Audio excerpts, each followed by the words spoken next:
you wanted the best, you've got the best podcast. The hottest podcast in the world. The Chris Voss Show, the preeminent podcast with guests so smart you may experience serious brain bleed. The CEOs, authors, thought leaders, visionaries, and motivators. Get ready. Strap yourself in. Keep your hands, arms, and legs inside the vehicle at all times, because you're about to go on a monster education roller coaster with your brain. Now, here's your host, Chris Voss. Hi, folks. Chris Voss here from thechrisvossshow.com. There you go, ladies and gentlemen. There, ladies, think that makes it official. Welcome to the big show. We certainly appreciate you guys being here. As always, we have the smartest and coolest people on the show. None of them are me, of course. That's why we have guests.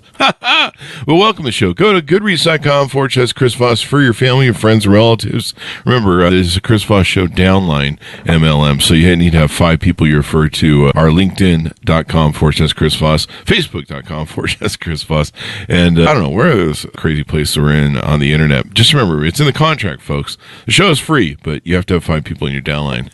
It's not like that. So anyway, guys, we have an amazing young author on the show. She's going to be talking to us about her new book, which has got a heck of a plot from what I'm reading here. It's called When I'm Her.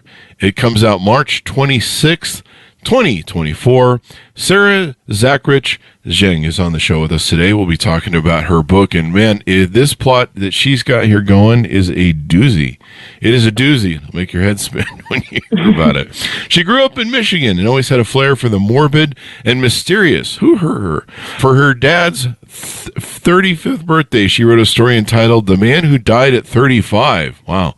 She had a brief career as an aspiring rock star before she came to her senses and went back to school to become a web developer. Now she lives in Florida with her family and 2 extremely hyper rescue dogs, terrorizing people with her newest book plot. Welcome to the show, Sarah. How are you?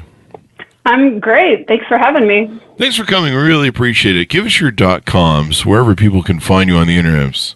I have a website at sarahzj.com with an H, SARAHZJ. I have a newsletter sign up there as well, and I'm Sarah_EZJ on Threads and Instagram. There you go. Now, this is a follow-up to your former book that you'd put out. I had it pulled up here. Can you give me the plug on that? Yeah, so my book that's coming out in March, When I'm Her, it's kind of a dark, Freaky Friday meets the talented Mr. Ripley. It's about 2 women who become best friends in college. One of them is very beautiful and charismatic. The other one, not so much. So Mary, who's the main character, she steals some technology from a lab where she works that allows her and her friend to swap bodies with each other. So they do this for fun for a while, as you do. And until one night, something happens while they're switched, and Mary gets blamed for it. And her friend does not step up and take responsibility, so this basically ruins Mary's life. And years later, Mary takes her revenge by swapping into Elizabeth permanently and stealing her life, which, is perfect from the outside, but once she gets into it, it isn't so perfect, and it might actually be dangerous. The grass isn't always greener on the other side. Yeah, that's right. Be careful what you wish for.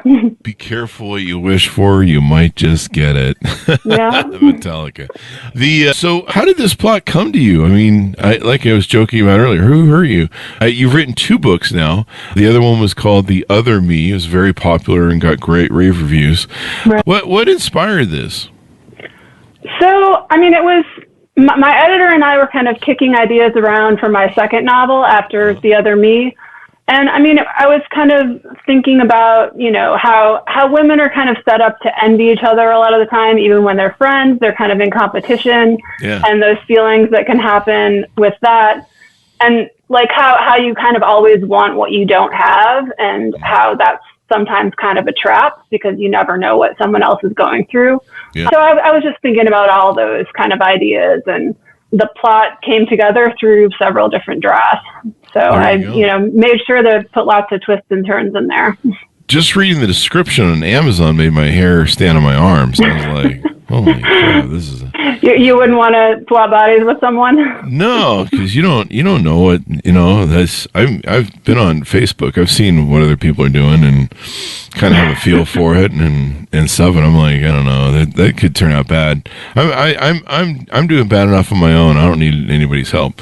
So there you go. So tell us a little bit about you and your upbringing. People like to hear about the author. Tell us a little about you and what you took some turns down your roads to some different jobs and different things. What made you finally decide that you're a writer? When did you first start writing too? Yeah, I mean, I've written since I was pretty young. I mean, I always was a reader and a writer when I was a kid. And I mean, I took some time off from it in my 20s. I was playing in bands, and that was kind of my creative outlet. But then I, got a job where I had to be up in the morning, and I had a kid, and, you can't be out in bars till 2 a.m. every night. So I kind of shifted back into writing, and I started writing seriously like 2015. And that's when I started writing the novel that would become The Other Me. Ah, there you go. And like I said, it did really well. Rave reviews. This also had some strange things happening in it. Do you kind of feel like maybe that's kind of your genre or your mode of operation? Yeah, I mean, I grew up reading like Stephen King and books like that where just like weird stuff happens all the time, supernatural or sci-fi kind of influence things. But I've always been really into cross-genre novels. So when I started writing my own novel, that was just kind of a natural lane for me, I guess. Mm-hmm. And so, I mean, I'm not saying I wouldn't ever write a novel that's just, set in the normal world where nothing crazy happens. But right now, the ideas that really get me interested, most of them have that as kind of a catalyst. Psychological suspense. Mm-hmm. And you play on something that's really good because I've had a lot of girlfriends in my life, and what I always refer to their group as the committee, because they vote on you and sit and judge you, and so it's always funny, women's committees, their friend groups, as to how much, like you say, they're in competition with each other. I've had to say to a couple of my girlfriends, you talk about your friends like I talk about my enemies. At the same time, when it comes down to it, they're all like lovey-dovey. Yeah. I love you, and I'm just like, you guys will steal someone's boyfriend and marry them just to keep the other one from marrying them or being unhappy. I mean, there's some evil stuff that goes on. But that's not my friend. But yeah, it's pretty wild. I mean, I guess it's who you curate. But I've had the girlfriends that they said they wanted to settle down, and then they had the whole committee was the girls who they're stuck in the bar scene forever, and so they're always trying to claw her back. And so I'm just like wow, man, the level of sabotage sometimes between women's competition is huge. And so I think it's cool you tapped into this whole genre of women's jealousy of each other and that's definitely an element, but I wouldn't say it's all about that because it definitely once we get into the novel, it shifts a little bit. They might have to kind of team up at some point. So you have to read the book to find out. You have to read the book to find out. People order it wherever fine books are sold. So on developing characters, what sort of thing did you put it in a certain scenario or scene or city or area that maybe you had to research, or how did you develop the characters in the placement of the? Well, the setting for this book is interesting because I didn't set it in any particular place. I actually because I was writing it in like the latter part of 2020, and I was like, well, do I want to write about the pandemic or do I want to set it before the pandemic? And I didn't want to do either of those things. So I was like, well, I'll just, pretend that we're in like the next universe over where there was no pandemic. And so, I mean, there's other narrative reasons for that decision too. Like these women are both kind of like disconnected from their lives. So I wanted to set it in a place that had like specific details about it, but it could also be anywhere. But I did take a lot of inspiration. They live in a major city, and I took a lot of inspiration from Chicago because I spent a lot of time there. And also, like, there's a college town setting. So, you know, I've been in a lot of college towns. So, I mean, I just kind of took inspiration from everywhere. Who's your target audience for this? Is it do you find that a lot of younger women read your novels, older women, or I mean, yeah, it varies in age. I've had like younger women and older women show up to my events, men even, you know, Really? men read my books. Yeah. There you go. They're welcome to read my books. Yeah. Yeah, I mean, yeah, like when you're publishing books, you don't really know who's going to read them and who's going to latch on to them. But I've had all kinds of people contact me about them and tell me they love them. There you go. Any future works you're working on where you've got another book you're working on? Yeah, I mean, I'm working on a novel right now. It's another, you know, cross-genre novel. It's got, you know, elements of fantasy, tech thriller, second chance romance, like just, and yeah, I'm excited about that right now. So we'll see what happens. Hodgepodge of everything as it goes. Well, not a hodgepodge, but it definitely brings in a lot. There you go. Lots of different things. When you developed the characters, were you thinking of anybody that you knew from college or high school? Any of the mean girls? I mean, I don't really like base my characters on any specific people. I you know, any author will, you know, play on their own experiences.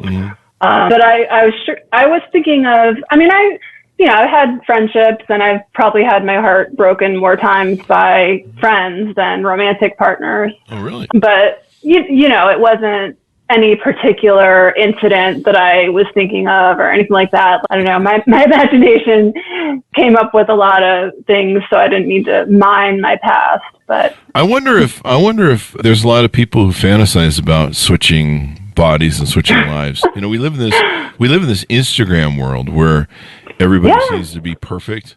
You know, and you know, you have people that they'll pay a couple $100 and you can go down in LA to take a picture of yourself in a studio where there's a mock private plane and they'll give you champagne. You can take these pictures to make it look like you're like a baller, yeah. You know, and there's a lot of this faux life going on. And you know, it's interesting because your book is on the plot of, you know, that she thinks the other woman has a better life, and then I mean, that's the whole thing. This woman has the life that I could have that life, literally.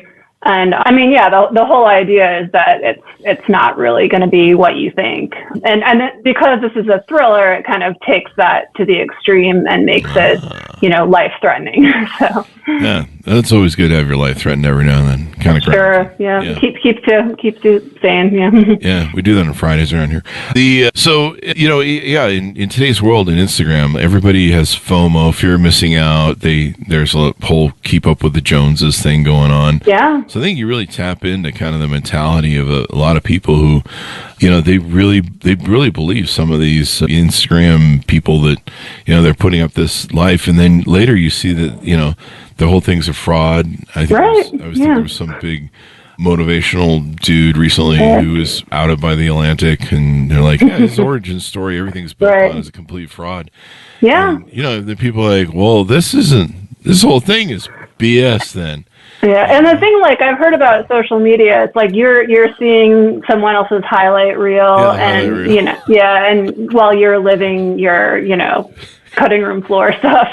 Yeah, I mean, I've had coaches that I had friended me in, and I followed them, and I'm like, God, these guys, you know, they seem like they're doing really well. They claim they're talking to 7-figure guys and coaching them and stuff. And 2 of them that I found were living out of their car. And one day they have this moment where they just make a post and they're like, hey, I've got to be transparent. I think it's because someone's going to call them out. And like, I've been living on my car for 2 years next to a gas station in San Diego. This is a real story, by the way.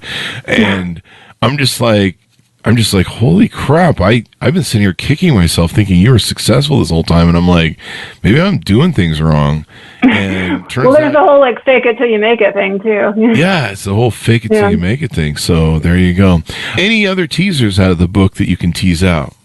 I mean, I don't want to spoil anything, but I mean, it's a really fun book. It's got, you know, twists and turns galore. Hopefully it has something to say about friendship. So, and, you know, being careful what you wish for, appreciating what you have, maybe. There you go. Appreciating what you have. A great lesson. Note to self, don't switch bodies with anybody anymore. That might be a great thing for twins. I think twins play that game every now and then, but they kind of can if they look alike. So there you go. Yeah. So it's been wonderful to have you on, Sarah. Give us your .coms, wherever you want people to find you on the interwebs. SarahZJ.com and Sarah_EZJ on Instagram.